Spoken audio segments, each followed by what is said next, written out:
और इस समय जो बांग्लादेश में जो हो रहा है, हम सब स्नातनियों के लिए बहुत बड़ा मैसेज है मेरे भाई, बहुत बड़ा मैसेज है। जब बांग्लादेश आजाद हुआ तो मैंने सुना है, मैं कंफर्म तो नहीं हूं, लेकिन लगभग 25 से 30% हिंदू थे वहां। जहां तक हो सकता, किसी ने 40% भी बताया है। 25 से 30% हिंदू बांग्लादेश में थे उस समय। और आज मैंने सुना है 3 से लेकर 8%, कोई तो कहते 3 है, कोई के 5 है, कोई के 8% हिंदू बचे। और सब के सब हिंदुओं को वहां से प्रताड़ित करके भगा दिया गया, सबको भगा दिया गया। उनके साथ बहुत अभद्रता का व्यवहार किया गया, उनको भगाया गया, व्यापार छीन लिए गए, उनके साथ तांडव किया गया। और यहां वाले देखो यार कितनी खुशी से रह रहे हैं। यहां के देखो, मैं सच कह रहा हूं, मुझे कहने में कोई हिचक नहीं है। भारत से बढ़िया दुनिया में कोई देश नहीं है, इसलिए भारत को मां कहा गया है। और माता सबको आश्रय देती है, सबको आश्रय देती है। वहां गठे, पाकिस्तान में सब खत्म, लेकिन यहां बढ़े क्यों? यहां क्यों बढ़े? और भारत को हिंदू राष्ट्र घोषित करना ही पड़ेगा। दुनिया में एकमात्र नेपाल हिंदू राष्ट्र है, उसकी क्या हालत कर दी। तो भारत को हिंदू राष्ट्र की हम सब मांग करते हैं। हम व्यासपीठ से कहते नहीं, वो दिन दूर नहीं, बांग्लादेश और पाकिस्तान वाली स्थिति यहां भी हो सकती है। इसलिए सावधान रहो। अपने घर में शास्त्र के साथ शस्त्र भी रखना प्रारंभ कर दो। शास्त्र के साथ शस्त्र भी आपके घर में होने चाहिए। हमारे किसी भी देवी देवता के हाथ में अस्त्र शस्त्र नहीं हो, मुझे बता दीजिए।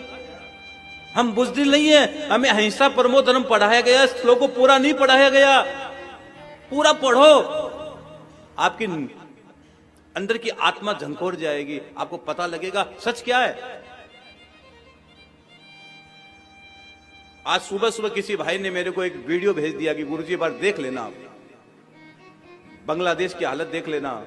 भाई रे, देखते ही रो पड़ा, मेरे आंखों में आंसू आ गए। ये स्थिति है, इतनी बुरी हालत की जा रही है वहां हिंदुओं की, इतनी बुरी हालत की जा रही है, आप कल्पना नहीं सकते। उस जगह को आप सोच के देखिए, आप जी नहीं पाओगे, जी नहीं पाओगे। उन लोगों पर, मेरे सनातनी हिंदू पर क्या बीत रही होगी। इसलिए आप भी सावधान रहो। आप भी अभी नहीं चेते तो कभी नहीं चेत पाओगे। अभी हिंदुस्तान हमारा स्वर्णिम दौर चल रहा है, अद्भुत दौर चल रहा है, माना कोई बात नहीं है, लेकिन अब सावधान।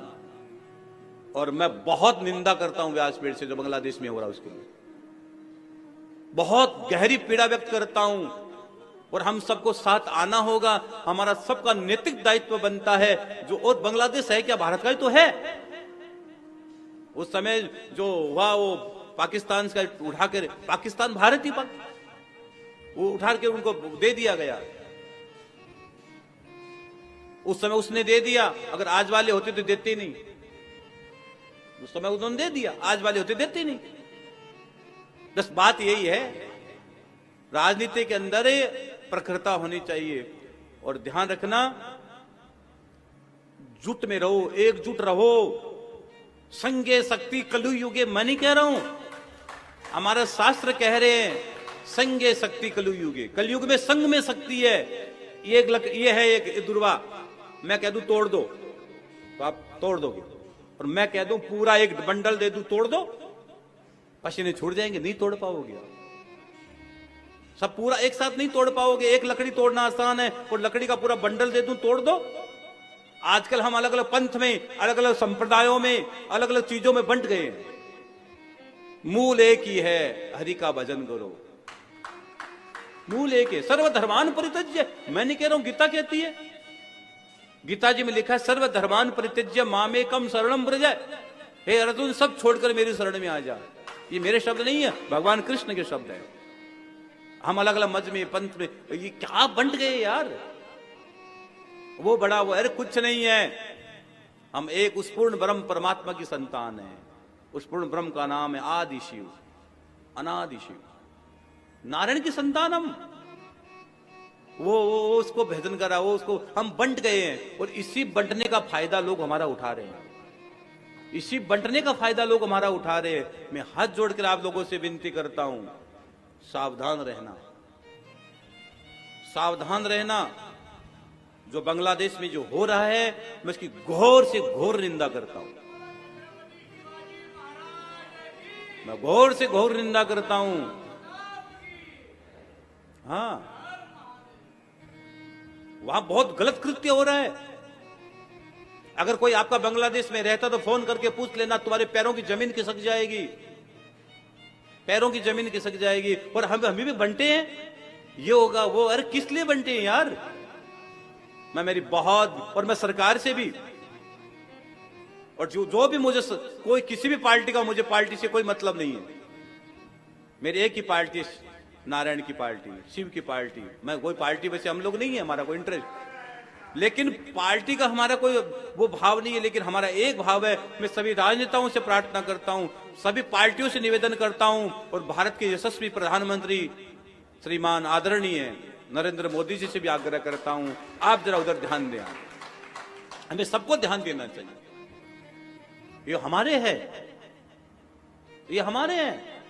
अगर आपके इतने हमारे अच्छे उन लोगों के साथ है, तो उनके साथ वार्ता करके नहीं। जिस पर बीतती है ना भैया, घायल की गत घायल जानता है। घायल की गत घायल जाने का कोई नहीं जानेगा, जिस पर पड़ती है वही बताएगा क्या हालत हो रही है उसकी।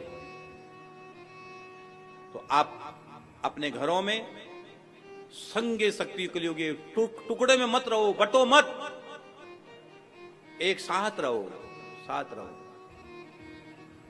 एक साथ। जब हम बटे तभी लोगों ने हम पर आक्रमण किया। जब हम टुकड़ों में बटे तब लोगों ने हम पे राज किया। मुगलों ने राज कर दिया यार, अंग्रेजों ने राज कर दिया। हम बटे तभी तो हुआ। एक घर में 5 लोग हैं, वो 5 लोग भी साथ नहीं रहते। 5 अलग अलग, उनकी अलग अलग राय होती है, उनकी अलग मनोकामनाएं होती है। 5 लोग घर में भजन भोजन नहीं कर सकते। भैया क्या हालत हो रही है? सबकी अपनी महत्वाकांक्षाएं हैं। जीवन कोई बड़ा नहीं है, जीवन की महत्वाकांक्षा आदमी को इधर उधर खेल रही है। महत्वाकांक्षा छोड़िए, सर्वधर्मान परित्यज्य। और एक और बताऊं, दूसरे धर्म में राजा होकर मरने से अच्छा है अपने धर्म में भिक्षुक होकर मर जाना, भिक्षुक होकर मर जाना। अगर दूसरा धर्म में तुझे कहे को राजा बना दे, तो बोला मुझे स्वीकार नहीं है, मुझे मेरे धर्म में भिक्षुक होकर मरना, भिक्षुक होकर मरना भी स्वीकार है, लेकिन मैं धर्म का त्याग नहीं करूंगा। अपने धर्म का त्याग मत करना कभी, अपने धर्म के प्रति सचेत रहना।